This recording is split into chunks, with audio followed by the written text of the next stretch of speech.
পশ্চিমা নেতাদের অনেকের ধারণা তাদের সঙ্গে সরাসরি যুদ্ধে জড়াতে ভয় পাচ্ছে রাশিয়া, তাই ইউরোপের বিভিন্ন দেশে চোরাগুপ্তা হামলা চালাচ্ছে মস্কো। রাশিয়ার বিরুদ্ধে পশ্চিমা বিভিন্ন দেশের রাষ্ট্রীয় প্রতিষ্ঠানে সাইবার হামলার অভিযোগও তুলেছে তারা। এ নিয়ে মার্কিন সংবাদ মাধ্যম CNN একটি প্রতিবেদন প্রকাশ করেছে, যার উপর ভিত্তি করে আমাদের আজকের প্রতিবেদন সাজানো হয়েছে। আপনাদের সঙ্গে আছি আমি রুকাইয়া জহির।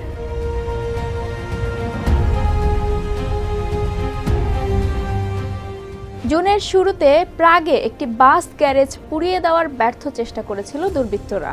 বিষয়টি তখন সবার নজরে আসেনি, কিন্তু চেক রিপাবলিকের প্রধানমন্ত্রী পেত্রো ফিয়ালা যখন বললেন এর পেছনে মস্কোর হাত থাকতে পারে, তখন এর গুরুত্ব বেড়ে গেল।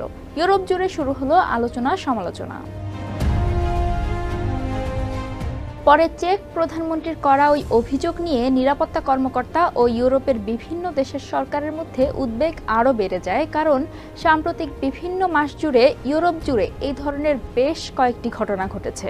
গত ফেব্রুয়ারি মাসে লাটভিয়ার রিগায় একটি জাদুঘরে আগুন লাগানোর চেষ্টা করা হয়। পরের মাসে যুক্তরাজ্যের লন্ডনের একটি গুদাম পুড়ে যায়। এর পরের মে মাসে পোল্যান্ডের ওয়ারশাতে একটি বিপণী বিতানে আগুন লাগে।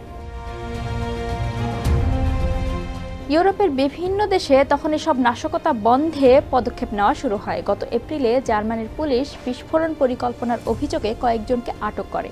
ফ্রান্সেও বোমা তৈরিতে যুক্ত রয়েছেন সন্দেহে বিভিন্ন ব্যক্তিকে ধরতে অভিযান পরিচালনা করা হয়।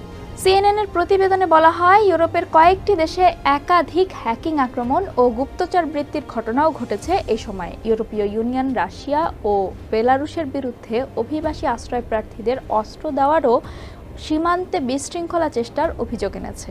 এছাড়া বিভিন্ন দেশে বিভিন্ন ব্যক্তিকে লক্ষ্য করে আক্রমণও বেড়েছে বলে অভিযোগ তোলা হচ্ছে।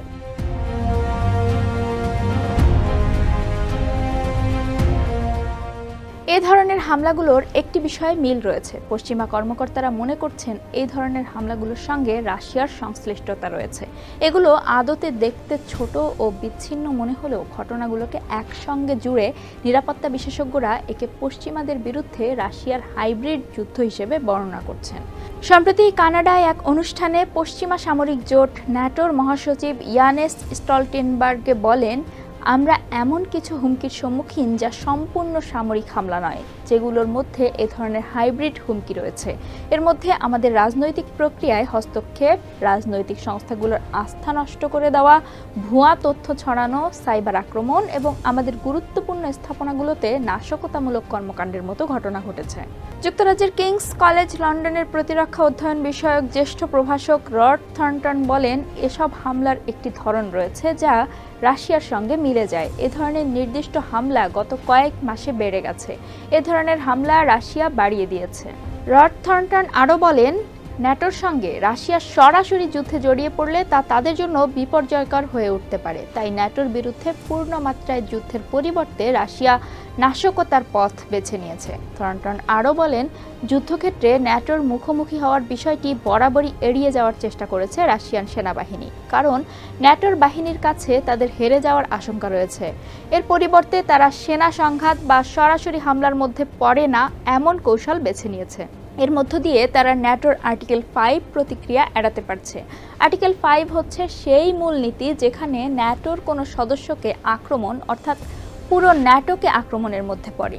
এর আগে সর্বশেষ 9/11-এ যুক্তরাষ্ট্রে আল কায়েদার হামলার সময় আর্টিকেল 5 কার্যকর হয়েছিল। থর্নটন বলেন, সশস্ত্র সংঘাত না বাঁধিয়ে রাশিয়া ন্যাটোর মধ্যে আরও বিভাজন তৈরির চেষ্টা করছে, কারণ এভাবে আক্রমণ চালালে কিভাবে কাজ করতে হবে তার কোনো স্পষ্ট নীল নকশা ন্যাটোর নেই।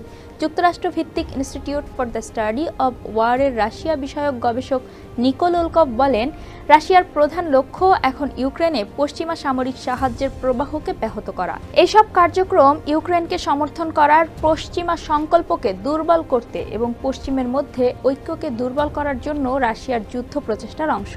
তিনি সতর্ক করে বলেন, দীর্ঘমেয়াদে রাশিয়া আরও সরাসরি সংঘর্ষের জন্য প্রস্তুত হতে পারে।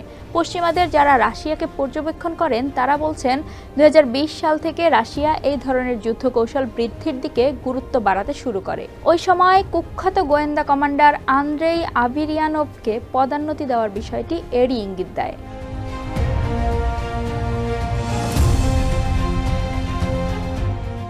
নাশকতা ছাড়াও ইউরোপ জুড়ে একাধিক দেশ সম্প্রতি বড় হ্যাকিংয়ের শিকার হয়েছে। ফিনল্যান্ড ও এস্তোনিয়ার কর্তৃপক্ষ জানিয়েছে, জিপিএস সিগন্যাল নিয়মিতভাবে জ্যাম করা হচ্ছে, যার ফলে বিমান চলাচলে বিঘ্ন ঘটছে।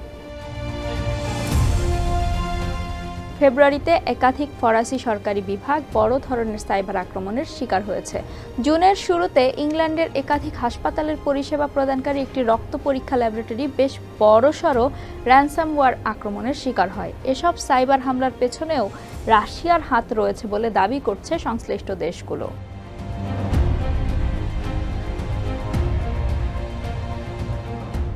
এখন প্রশ্ন হচ্ছে, কিসের ভিত্তিতে এসব ঘটনার জন্য রাশিয়াকে দায়ী করছে পশ্চিমারা?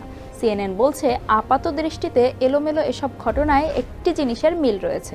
তা হচ্ছে, স্থানীয় কর্মকর্তাদের মতে এসব অপরাধে সন্দেহভাজন আটককৃতদের সবাই কোনো না কোনোভাবে রাশিয়ার সাথে যুক্ত। এই ঘটনাগুলোকে বিচ্ছিন্নভাবে ছোটোখাটো মনে হতেই পারে, তবে সবগুলো একত্রে পর্যবেক্ষণ করলে নিরাপত্তা বিশেষজ্ঞরা পশ্চিমের বিরুদ্ধে রাশিয়ার যে হাইব্রিড যুদ্ধের ধারণা করছেন তাই বাস্তব বলে মনে হয়।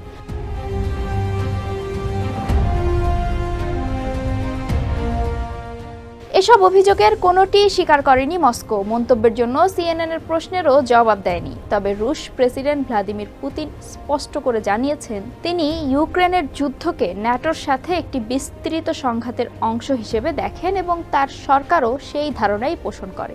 কিয়েভ পশ্চিমের নিছক প্রক্সি হিসেবে যুদ্ধ করছে।